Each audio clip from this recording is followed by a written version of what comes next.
नमस्कार दोस्तों, आप सभी का माई स्टडी गुरु में स्वागत है। यदि आप यूजी सेकेंड ईयर के विद्यार्थी हो तो ये आज वाला वीडियो आपके लिए बहुत ही महत्वपूर्ण होने वाला है। आज की वीडियो में हम बात करने वाले हैं जो आज आपके 24 सितंबर को जो आपके जूलॉजी और मैथ के पेपर लगे हैं उनको कैसे हल करना था। आपको क्या पहला क्वेश्चन करना अनिवार्य था जूलॉजी वालों को, किस प्रकार से पेपर को अटेम्प्ट करना था, कितने क्वेश्चन करने थे, सभी जानकारी मिलेगी। और आगे आने वाले प्रश्न पत्रों को यानी आगे आने वाले पेपरों को किस आधार पर हल करना है वो भी बताएंगे। वीडियो साथ अंत तक बने रहे और चैनल को सब्सक्राइब कर ले। तो देखो यह है जूलॉजी का, इसके बाद दिखाएंगे आपको मैथ का पेपर। तो पहले जूलॉजी के पेपर की बात करते हैं, बीएससी पार्ट सेकंड। देखो, और बीए वालों के लिए एक वीडियो कल आने वाला है, चैनल को सब्सक्राइब करके रखें। देखो इसके अंदर लिखा हुआ है भाग 1 करना अनिवार्य है और प्रत्येक खंड में से कम एक प्रश्न का चयन करते हुए भाग 2 के कुल 4 प्रश्नों के उत्तर दीजिए। ये दिशा निर्देश यानी कि ये तीनों बिंदु आपके लिए महत्व नहीं रखते, क्योंकि ये वाले बिंदु कोरोना से पहले जो एग्ज़ाम लगती थी उनके लिए है। तीसरा बिंदु आपके लिए महत्वपूर्ण है कि प्रश्नों के उत्तर लिखने से पूर्व प्रश्न पत्र पर रोल नंबर अवश्य लिखे, परंतु ये दोनों बिंदु आपको ध्यान नहीं देने। ये बिंदु जो पहले एग्ज़ाम लगती थी उनके लिए है। पेपर पहले से छपा हुआ है वही आ रहा है, नया पेपर नहीं बनाया गया है। ठीक है, बिंदु नंबर 1 और बिंदु नंबर 2 ये दोनों आपके लिए नहीं है, तो आप इन्हें छोड़ दीजिएगा। अनिवार्य नहीं है पहला क्वेश्चन करना, करो तो करो या नहीं भी करो आप पहला क्वेश्चन। तो देखो पहले क्वेश्चन के अंदर कितने भाग आते हैं, 9 भाग। यदि आपको इन 9 भागों में से 3 भाग आते हैं तो आप 3 भाग कर दीजिएगा और फिर अगले क्वेश्चन कर लीजिएगा, तो आपके 3 नंबर तो ये आ जाएंगे। कुल मिला के बात है, ध्यान से सुनना, कुल मिला के बात है आपके पेपर कितने नंबर का है, 33 नंबर का। पहले जूलॉजी की बात करते हैं फिर बात करेंगे मैथ की। आपके पेपर है 33 नंबर का, तो पेपर का 50% आपको हल करना है। तो 33 के आधे कितने हो गए, 16 सही 1/2 लगभग 17 नंबर। तो आपको इस पेपर में से 17 नंबर के क्वेश्चन करने हैं। तो माना कि आपको पहला क्वेश्चन पूरा नहीं आता है, 3 ही क्वेश्चन आते हैं, 9 में से पहले क्वेश्चन के 3 क्वेश्चन आते हैं, तो आप 3 क्वेश्चन कर सकते हो। तो 3 नंबर के हो गए। अब आपको कितने नंबर के क्वेश्चन और करना है, 17 में से 3 गए तो 14 नंबर के क्वेश्चन और करने हैं। तो अब पार्ट 2 में आ जाइए। तो देखो दूसरा क्वेश्चन यदि आपको आता है तो कर दीजिएगा, नहीं आता है तो छोड़ दीजिएगा। यदि तीसरा आता है आपको तो तीसरा क्वेश्चन कर दीजिएगा। तो तीसरा क्वेश्चन कितने नंबर का हो गया, 6 नंबर का। और 3 नंबर के क्वेश्चन पहले क्वेश्चन में से कर दिए तो 6 और 3 9 नंबर के क्वेश्चन हो गए। अपने को करना है 17 नंबर के क्वेश्चन। तो अब आगे चलते हैं अगले पार्ट में। तो देखो खंड बी के अंदर यदि आपको 500 क्वेश्चन आता है, छठवां नहीं आता है, तो 500 क्वेश्चन कर दीजिएगा। तो 500 क्वेश्चन करने से 6 नंबर आ जाएंगे।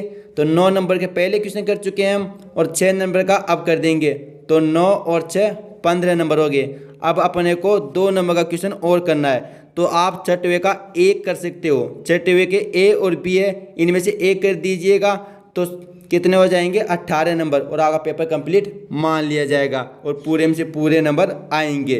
तो आप छठवें के दोनों करना चाहते हो तो दोनों भी कर सकते हो, 2-3 नंबर के एक्स्ट्रा भी कर सकते हो, परंतु ज़्यादा एक्स्ट्रा मत करना। तो अब समझना कुल मिला के बात है। देखो 10 क्वेश्चन है, पहले क्वेश्चन के अलावा 9 क्वेश्चन है, तो इन 9 में से प्रत्येक क्वेश्चन कितने नंबर का है, 6 नंबर का। यदि आप पहले क्वेश्चन को छोड़ देते हो, माना कि पहले क्वेश्चन आपको नहीं आता है, तो इन 9 में से आप 3 क्वेश्चन कर दीजिएगा, 18 नंबर के क्वेश्चन हो जाएंगे और आपके पूरे में से पूरे नंबर आ जाएंगे। यही तरीका अपनाना है आपको। और जैसे ही केमिस्ट्री का पेपर लगता है उसका भी वीडियो आ जाएगा, आप चैनल को सब्सक्राइब करके रखें। पहला क्वेश्चन अनिवार्य नहीं है, यदि आपको आता है तो करना है। और यदि पहले क्वेश्चन में से 2 भाग आते हैं तो 2 भाग कर दीजिएगा, 3 क्वेश्चन आते हैं पहले के तो 3 कर दीजिएगा। यदि नहीं आता है पहला क्वेश्चन तो छोड़ दीजिएगा। और बाकी क्वेश्चन है ये 9, इन 9 में से आपको जो कोई सा भी क्वेश्चन आता है उनमें से आप 3 क्वेश्चन कर दीजिएगा, क्योंकि 3 क्वेश्चन के टोटल नंबर कितने हो रहे हैं, 18 नंबर। आपको पेपर का कितना करना है, आधा। तो आप कितने भी क्वेश्चन करो उनके नंबर भी जोड़ लेना। यदि पेपर का आधे नंबर हो गए तो आपका वहाँ पर ही पेपर कंप्लीट मान लिया जाएगा, क्योंकि 3 क्वेश्चन का नंबर हो रहे हैं 18 और आपको करना है 17 नंबर के ही क्वेश्चन। तो अब मैथ वाले ध्यान से सुनिएगा। जैसा कि आपको मालूम है कि मैथ के अंदर 40 नंबर का पेपर आता है, 40 का मतलब आपको 20 नंबर के क्वेश्चनों के हल लिखने हैं, यानी कि 40 का आधा 20, तो 20 नंबर के प्रश्नों के उत्तर आपको लिखने हैं। तो देखो यूनिट 2 और यूनिट 3, तो यदि आपको यूनिट 2 कंप्लीट आती है, यानी क्वेश्चन नंबर 3 और क्वेश्चन नंबर 4 आपको कंप्लीट आता है, तो क्वेश्चन नंबर 3 कर दीजिएगा और क्वेश्चन नंबर 4 कर दीजिएगा। यूनिट की इकाई की कोई बाध्यता नहीं है, आप 10 में से कोई से भी 3 क्वेश्चन कर दीजिएगा। 3 क्वेश्चन नहीं तो आप 2.5 क्वेश्चन यानी 2.5 क्वेश्चन कर दीजिएगा, आपका पेपर कंप्लीट माना जाएगा। क्योंकि देखो पहला क्वेश्चन यानी तीसरा क्वेश्चन का ए भाग और बी भाग दोनों 4-4 नंबर के हैं, यानी कि तीसरा क्वेश्चन हो गया टोटल 8 नंबर का और चौथा क्वेश्चन भी हो गया 8 नंबर का। तो 8 और 8 16 नंबर के क्वेश्चन आपने कर दिए, राइट। और आपको करना है 20 नंबर का। तो अगली यूनिट में आ जाइए आप, यूनिट 3 हो, 2 हो या यूनिट 5 हो, कोई सी भी यूनिट जिसमें से आपको प्रश्न आता हो। तो यूनिट 3 में से यदि 5 का ए भी कर देते हो आप, तो आपके कितने नंबर आ जाएंगे 4, तो 16 और 4 20 नंबर, और आपको 40 में से 20 नंबर के क्वेश्चनों के हल करने हैं, तो आपका पेपर कंप्लीट माना जाएगा। तो लगभग आपको 2.5 क्वेश्चन करना है, परंतु यदि आपको टाइम मिलता है तो आप 3 भी कर सकते हो। 3 करने से 24 नंबर के क्वेश्चन हो जाएंगे। तो कुल मिला के बात है, आप 10 में से कोई से भी 3 क्वेश्चन कर दो, 2.5 क्वेश्चन कर दो, टाइम मिले तो 3 कर देना, परंतु 2.5 क्वेश्चन तो आपको करने ही करना। यदि आपको यूनिट 2 में से क्वेश्चन नंबर 4 नहीं आता है तो इसे छोड़ दीजिएगा और क्वेश्चन नंबर 3 कर दीजिएगा, तो क्वेश्चन नंबर 3 8 नंबर का हो जाएगा। और आप अगले यूनिट नंबर 3 में से यदि आपको फिर दोनों में से एक आता है तो एक क्वेश्चन कोई सा भी कर दीजिएगा। माने कि आपको छठवां क्वेश्चन आता है तो छठवां क्वेश्चन हो गया 8 नंबर का, तो 8 नंबर का छठवां क्वेश्चन और 8 नंबर का ही तीसरा क्वेश्चन, 16 नंबर हो गए।